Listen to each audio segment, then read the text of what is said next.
నమస్కారం ఘంటారావానికి స్వాగతం. ముందుగా ప్రధానాంశాలు. ఇసుక ఖనిజాల అక్రమ తవ్వకాలను ఉపేక్షించొద్దన్న సీఎం. ప్రభుత్వమే సరైన ధరలకు సరఫరా చేస్తే అక్రమాలకు తావుండదని వెల్లడి. మహిళా దినోత్సవం రోజు కొత్త పథకాలకు సర్కార్ శ్రీకారం. 8 లక్షల మంది మహిళలతో సభ నిర్వహిస్తామన్న సీతక్క.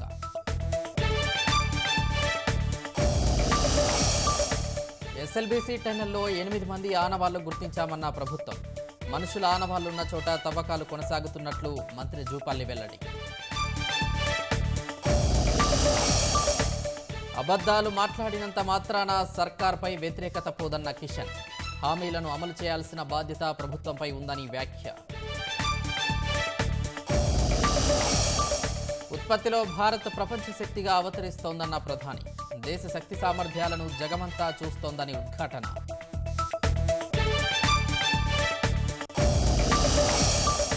ఉత్తరాఖండ్ హిమపాతం ఘటనలో 4 మృతి. మంచు కింద చిక్కుకున్న మరో 5 కోసం గాలింపు.